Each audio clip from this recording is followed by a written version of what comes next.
noite, irmãos.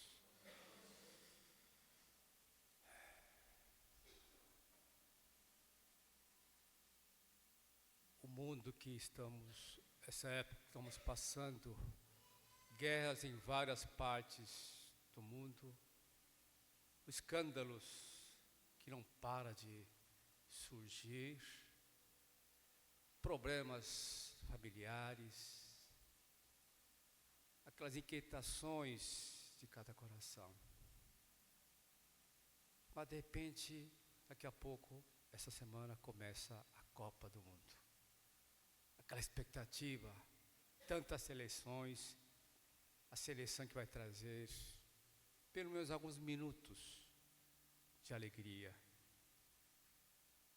Essa expectativa que o mundo espera.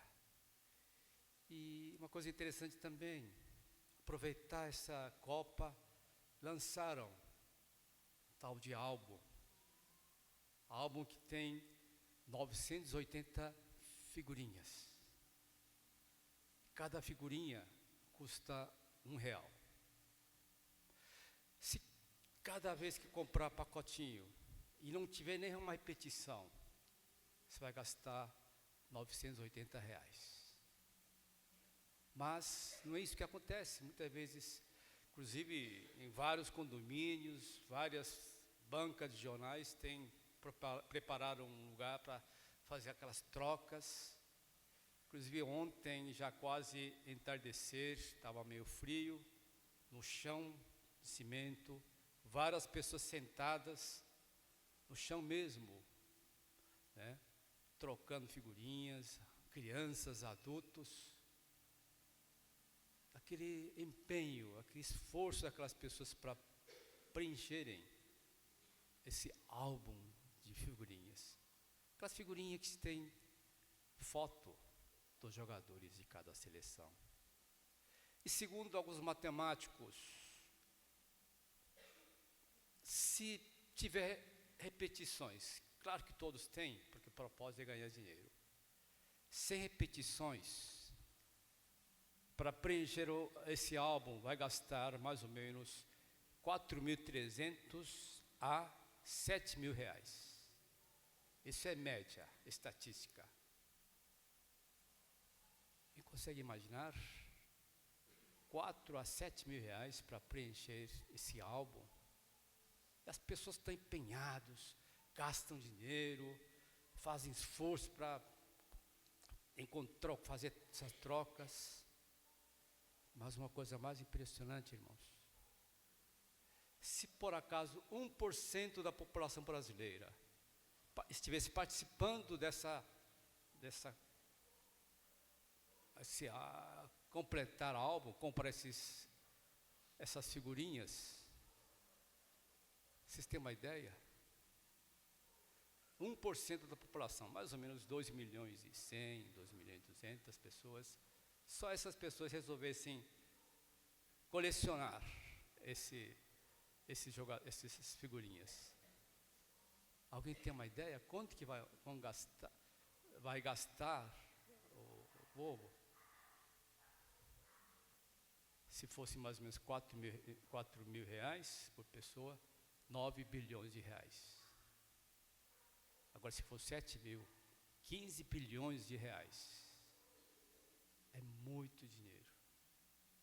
As pessoas estão dispostas realmente a gastar esse dinheiro para juntar aquelas figurinhas. Eu não vi ainda, mas não sei se são bonitos ou feios. Não sei se alguém coleciona, né? Para ter aqueles rostinhos bonitinhos ou feios, você vai ter que gastar muito dinheiro. Esse empenho, tempo e dinheiro, para trazer um pouquinho de satisfação, prazer, alegria. As pessoas do mundo não são mundo, mas eu creio que tem muitos cristãos que fazem isso, estão empenhados em fazer isso, dispostos a gastar tempo e dinheiro. Mas se essas coisas, né, tanto esforço que faz, não trazem satisfação, aí vai outro lado, vamos buscar um ídolo, um Deus. Quinta-feira passada, esse tal de marcha de Jesus, marcha para Jesus, reuniram aquelas pessoas e várias pessoas. Num papelzinho colocaram um pedido de oração, colocaram palmilha, né, marchando para ver se Deus atende. Seus pedidos muitas vezes estão egoístas, materialistas. Apela para um ídolo, para trazer uma satisfação. Essa é a realidade do mundo, no meio dos cristãos também. Afinal, o que significa? Por que Jesus veio? Por que Jesus morreu lá na cruz? Por que derramou seu sangue precioso? Nessa noite queremos refletir um pouco.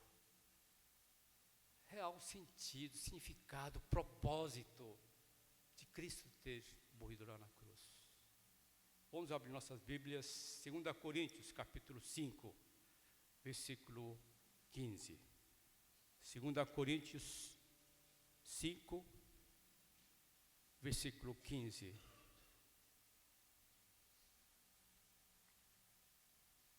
Vamos ler todos juntos? 2 Coríntios 5, versículo 15.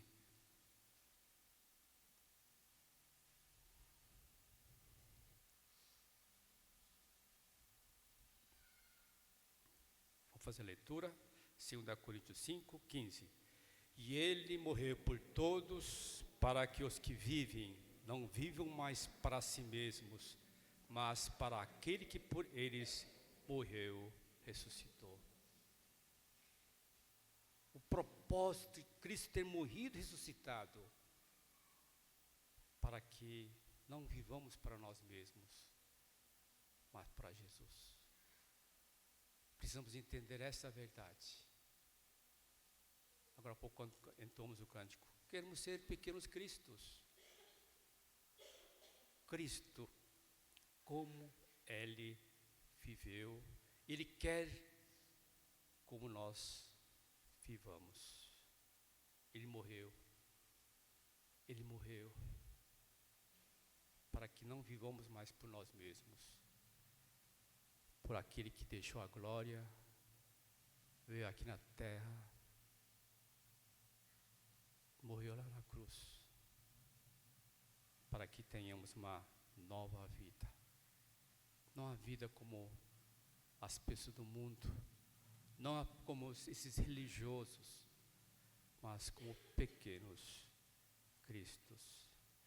E nessa carta mostra um pouco como deve ser essa vida. Vamos voltar um pouquinho, 2 Coríntios capítulo 4, versículo 16 a 18. Só virando uma página. 2 Coríntios 4, 16 a 18 diz assim: Por isso, não desanimamos, pelo contrário, mesmo que nosso homem exterior se corrompa, contudo o nosso homem interior se renova de dia em dia, porque a nossa leve e momentânea tribulação produz para nós eterno peso de glória, acima de toda comparação, não atentando-nos nas coisas que se veem, mas nas que se não veem, porque as que se veem são temporais e as que se não veem são eternas. Ano que vem eu vou fazer 70 anos. Realmente não sei como que o tempo passou tão rápido. Eu sinto alguns sinais de que está próximo de estar ao lado de Cristo. Eu sinto essas fraquezas, mas de outro lado, não desanimo, porque o dia de encontro com Cristo está aproximando. E esse pouco tempo que resta, eu sinto que preciso fazer mais. Não porque Deus precisa de mim, mas pelo que Deus fez tanto, primeiro a salvação, e também tantas bênçãos. Apesar de tantas limitações, né, Deus me chamou para o ministério. Sou muito grato a Ti. E apesar de esse corpo, né, esse homem exterior se corrompa, não fico desanimado, porque o dia de encontro com Cristo está próximo. Nós temos nosso irmão Reginaldo, que fala que as pernas estão roxos, algo que incomoda, algo que, né, mas eu creio que faz parte do ciclo da vida, né? Mas não desanime. Deus, com seu poder, pode curar, mas também é para que não fique olhando tanto, né, nas coisas visíveis, mas nas coisas eternas, né? E nós precisamos realmente viver. Nós temos função nas coisas passageiras, mas nas coisas eternas. Qual que está a prioridade? Você está focado em quê?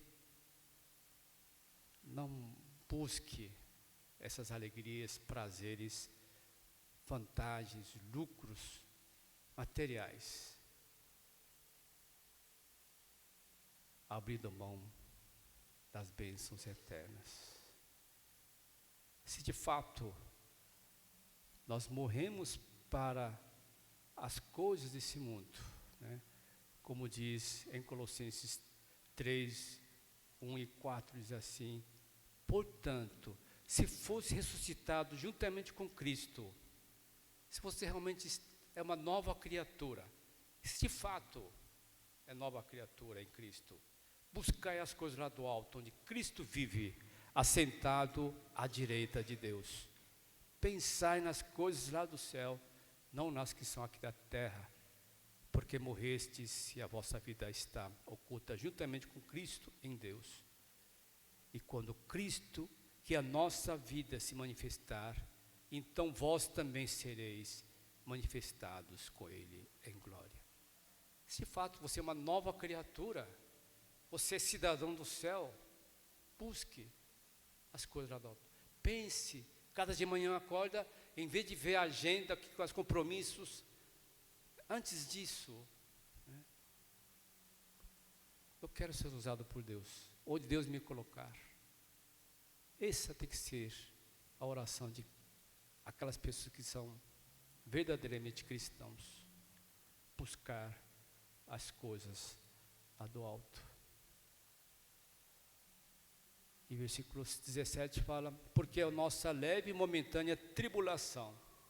Muitas vezes nós queremos fugir das tribulações, mas lembre da palavra de Deus, palavra de Jesus Cristo. Se o mundo vos odeia, sabeis primeiro do que a vós outros me odiou a mim. Se vós fosse do mundo, o mundo amaria o que era seu. Como todavia não sois do mundo, pelo contrário, dele vos escolhi, por isso o mundo vos odeia. Um dos sinais muito características, evidentes de se você é um cristão ou não, vê se o mundo odeia você. Se você tem medo que o mundo odeia, desista. Aproveite o mundo. Mas se você realmente é um verdadeiro convertido, como Jesus falou, o mundo me odiou, vai odiar vocês também. Se vocês fossem do mundo, o mundo amaria o que era seu. Já não pertencemos ao mundo, porque nós temos novos princípios, novos valores, novas prioridades. Às vezes nossos familiares, nossos amigos não entendem e começam a zombar, criticar, até perseguir. Mas faz parte do cristianismo, porque assim foram perseguidos os homens e mulheres, tanto registrados na Bíblia, como na história da igreja. Tem um fato que aconteceu com John Wesley. Um dia ele resolveu sair, cavalgar para levar o evangelho. Passa um dia, 2 dias, nada de resistência, nada de crítica, nada de zombarias, nada de perseguições, e parou. Deus, será que a minha pregação não está ofendendo as pessoas? Estou pregando o que o povo quer ouvir? Começou a orar, começou a perguntar para Deus mostrar. Daqui a pouco, aqui veio uma pedra, passou bem perto dele. Puxa, agradeço a Deus. Realmente a minha pregação está incomodando os pecadores. Seu testemunho no trabalho, na vizinhança, está incomodando? A sua luz incomoda as trevas? Se isso não acontecendo, algo grave está acontecendo. Você precisa mudar de postura. Para pessoas mortas, estão vivendo só em função das coisas visíveis. Mas, se você, alguém que é regenerado, busque as coisas lá do alto, porque nós já morremos para as coisas desse mundo. E também, como que deve viver um cristão? Alguém que foi resgatado por Cristo. Versículo 5, capítulo 5, versos 1 a 4. 2 Coríntios 5, 1 a 4. Eu queria chamar a atenção uma palavra que aparece várias vezes. Vou ler novamente, capítulo 5. Eu vou ler capítulo 5, 1 a 4. Sabemos que se a nossa casa terrestre deste tabernáculo se desfizer, temos da parte de Deus um edifício, casa não feita por mãos, eternas nos céus. E por isso, nesse tabernáculo, gememos, aspirando por sermos revestidos da nossa habitação celestial. Se todavia fomos encontrados vestidos e não nus, pois, na verdade, os que estamos neste tabernáculo, gememos angustiados, não por querermos ser despidos, mas revestidos para que o mortal seja absorvido pela vida. Qual seria uma palavra que aparece pelo menos 3, aparece 3 vezes? Tabernáculo. Tabernáculo. Tabernáculo. Tenda, cabana. Nós estamos aqui morando numa numa cabana. E você preocupado em enfeitar, preocupado em encher as coisas. Nós estamos aqui só de passagem, nós somos peregrinos. Nossa esperança, né? Nossa confiança nessa cabana, nesse tabernáculo. Enchemos de tanta coisa. Os judeus tinham uma festa tabernáculo, que passavam alguns dias pensando, tempo que passaram no deserto, mas também pensando, nós somos peregrinos aqui na terra. Não deve preocupar, realmente nosso foco, nossa esperança tem que estar nessa casa construída não por mãos humanas, mas por Deus. Nossa morada é eterna. Se a cabana, o tabernáculo faz um furinho, nós vamos tentar fechar, mas se não fechar, puxa, vai ser só alguns dias só. Daqui a pouco nós vamos para a morada eterna. Queridos irmãos, a sua esperança está tabernáculo, cabana, tenda, ou essa casa que Deus está construindo lá no céu para nós? Jesus prometeu, quando estiver pronto eu vou buscar vocês. Você acredita nessa palavra? Nós conhecemos uma história muito interessante, quando Josué foi para Jericó, e quando foi destruído a 7ª volta, falou que não poderia pegar, né, nada, as coisas preciosas que seriam consagradas a Deus. Né? Diz assim, vou ler. Tão somente guardai-vos das coisas condenadas, para que, tendo-as vós condenado, não as tomeis. Assim torneis maldito o arraial de Israel e o confundais. Porém, toda prata, ouro, utensílios de bronze e de ferro são consagrados ao Senhor, e irão para o seu tesouro. Falou isso claramente. Coisas preciosas teria que entregar. Mas teve Acã, viu o tesouro, viu prata, ouro, escondeu na sua tenda, sua cabana. E por causa dessa atitude de desobediência, Israel foi humilhado na batalha contra Ai. Veja a atitude tão insensata.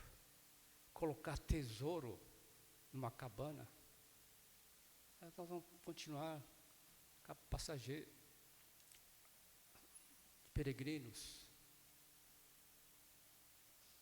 E quantas vezes nós queremos entesourar a cabana cheia das coisas visíveis, desobedecendo a Deus. Queridos irmãos, não possamos ser pessoas insensatas, mas crer nas palavras de nosso Deus. Não possamos ser como Acã. Então, agora versículo 8, 2 Coríntios 5, 8. Por isso que também nós esforcemos, quer presente, quer ausente, para lhe sermos agradáveis. Sermos agradáveis a Deus. Fomos chamados por Deus para sermos agradáveis a Deus. Aprovados por Deus. Proporcionar satisfação ao nosso Deus. Esse é o propósito. Assim foi o propósito de nossa criação. Deus nos criou para que, através de nossas atitudes, Deus se agrade de nós. Deus tenha prazer de olhar para nossas vidas. E o pecado desfigurou totalmente. O pecado afastou de Deus e as pessoas vivem em função do seu prazer, da sua alegria, da sua satisfação. E hedonismo é uma coisa que muitos já ouviram falar. É uma ideia, uma doutrina que as pessoas vivem em função. Eles entendem que o propósito principal da sua existência é sua felicidade, é a sua satisfação, é o seu prazer. E como tem crescido, como tem fortalecido cada vez mais essa ideia que surgiu século IV antes de Cristo, cada vez mais intensa. As pessoas vivem em função da sua própria satisfação. Mas as pessoas regeneradas entendem o propósito da salvação, o propósito da criação e da salvação. Agora, eu vivo para satisfazer a Deus. E o exemplo de Jesus é maior. Né? Jesus, no tanto dia do batismo, dia da transfiguração, veio uma voz do céu dizendo: esse é o filho que eu tenho prazer. Obedecer. Né? Ouvir a ele. Duas ocasiões especiais. Deus falando para Jesus: eu tenho prazer em você, meu filho amado, porque tu deixou a glória para cumprir aquele plano da salvação, aquele propósito de resgatar os inimigos de Deus, os pecadores. Jesus veio, morreu para que não vivam mais para si mesmos, mas viver para Jesus. Viver como Jesus. Infelizmente hoje, até nas igrejas, pessoas que frequentam a igreja, quando participam das atividades, geralmente procura primeiramente a sua satisfação, seu prazer, seu lucro. Eu vou na igreja porque encontrar tal pessoa. Vou na igreja porque aquele tipo de cântico me satisfaz. Eu vou lá porque falo umas palavras que me agradam. Nós temos também na Bíblia um fato também que tem muito para nos ensinar. Havia dois sacerdotes que deveriam ser uma vida de obediência e santidade a Deus. O que eles faziam? Né? Não precisa abrir, mas eu vou ler 1 Samuel capítulo 2.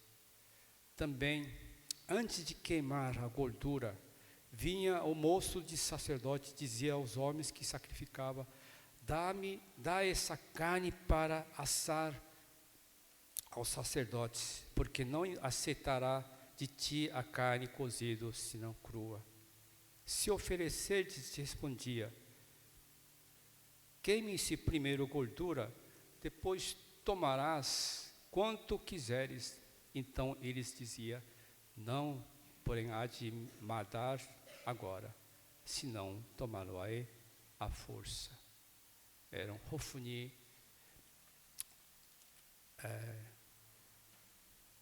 os dois filhos, Hofni e Finéias, eram sacerdotes, sabiam muito bem.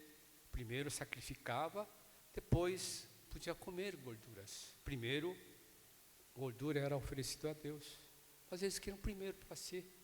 E as pessoas falam: não faça isso, espera, guarda. Não, primeiro eu. Me dá primeiro, me dá agora. Quantas vezes nós queremos as coisas, né, primeiro, em vez de glorificar a Deus, queremos ser reconhecidos, queremos satisfazer nossos desejos sociais, religiosos. Essa é egolatria. Deus existe para satisfazer a minha vontade, meus desejos, assim por diante. Realmente vivemos uma época muito difícil. Dentro da igreja também existe muitas pessoas que pensam e vivem dessa maneira. Deus existe para mim. São atitude daquelas pessoas religiosas que a igreja, que o povo de Deus, e até próprio Deus existe para minha satisfação. Talvez possa receber algumas migalhas, mas não é correto isso. Quer comamos, façamos tudo para a glória de Deus. Viva dessa maneira, se você realmente é um cristão verdadeiro. Não fica dividido durante a semana, né, viver do seu jeito, da sua maneira, e domingo também chega buscando apenas satisfação pessoal. Necessário nós seguimos exemplos de Jesus Cristo. Ele morreu por todos, para que os que vivam, não vivam mais para si mesmos, não vivam em função das coisas visíveis, mas para aquele que morreu, ressuscitou. E para terminar, vamos ler 1 Coríntios 5, 18 a 21. 1 Coríntios 5, 18 a 21.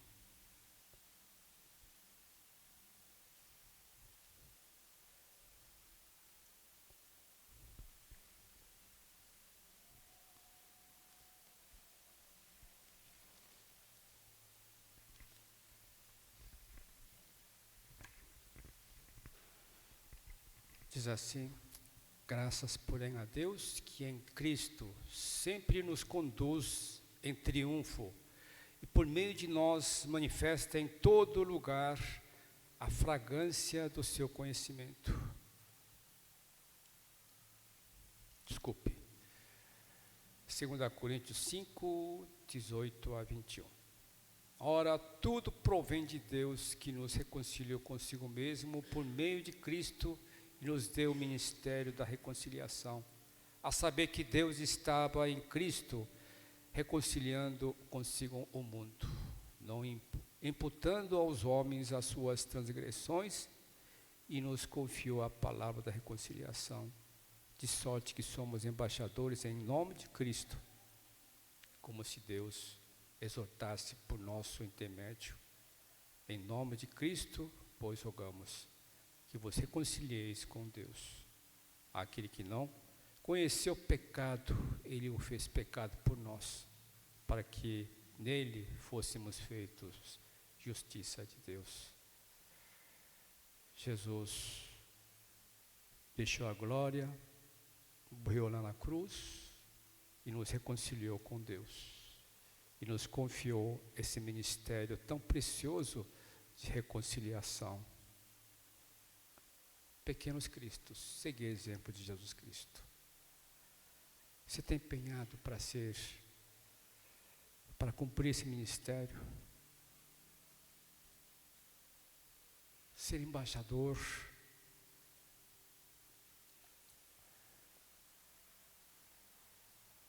de Deus, embaixador. Temos uma missão muito importante. Você tem cumprido? Tem trabalhado para o reino de Deus? Tem orado? Venha teu reino. O que você tem feito para que o reino de Deus seja expandido? Você está preocupado com o seu reino? Sua casa, seu terreno, seu carro, seu emprego, sua família. São coisas importantes, mas jamais pode ser prioridade nas nossas vidas. Se é para ser cristão, possamos ser cristãos conforme a Bíblia. Não esse religiosidade que você criou, que o mundo está pregando. Esse ministério de reconciliação possa ser cumprido por cada um de nós. Todos conhecem a história do Simon. Aos 26 anos, deixa uma família estável, abastada nos Estados Unidos, vem para o Brasil, com toda a dificuldade. Depois de curto tempo, apenas 8 anos, ele morre de malária. Tem experiência, a amargura da morte da própria esposa. Mesmo assim, ele foi fiel. Foi até o dia que Deus chamar. É uma história bonita, para ser lembrada, para ser contada, ou exemplo para nós sermos seguidos. Você está tão apegado às coisas passageiras. Hebreus 12 fala, nós estamos essa caminhada, essa correria, e você está tão cheio de coisas assim que atrapalha servir a Deus. É interessante, esse ano ele chega no Brasil, nasce lá na Inglaterra, uma pessoa chamada Underwood. Aos 13 anos ele vai para os Estados Unidos, ele prepara seminário, faz seminário, e Deus chama para ser missionário. Ele vai para a Coreia, um país paupérrimo, cheio de enfermidades, cheio de pestes. Só que quando ele fala que vai para a Coreia para ser missionário, a noiva dele falou, não, nós vamos desmanchar esse noivado. E ele vai sozinho, aos 26 anos. E chegando lá, enfrenta tantas dificuldades, tantas perseguições. E depois ele funda escolas, igrejas, hospitais. Deixou uma marca profunda. mais uma personagem, pessoas como nós que queremos uma vida mais confortável, mas diante da gratidão pela salvação, seguindo o exemplo de Cristo, não viver para si, mas viver por aquele que morreu e ressuscitou. Ele deixa Estados Unidos, vai uma terra tão distante. E é curioso também, mais ou menos a idade de 26 anos, alguns, eu creio que vários irmãos conhecem, a missionária Rai vai para a Amazonas. Ela está 40 anos atuando. Como médica, poderia ganhar muito bem lá em Campinas, né? Tinha passado o concurso, mas 40 anos dedicada na obra de Deus, curando a enfermidade como médica, mas principalmente pregando o Evangelho para o mundo. Essas 3 pessoas que nós citamos são loucos. São loucos, né? Mas são pessoas que tiveram suas vidas agradáveis a Deus. São pessoas que seguiram exemplo de Jesus. Queridos irmãos, como que está a sua vida? Você é apenas um religioso? Que Deus existe para te servir? Para satisfazer seus desejos, suas vontades? Você tem essa convicção, disposta a pagar esse preço de nova criatura? Carregar a cruz, nega a si mesmo, anuncia o Evangelho.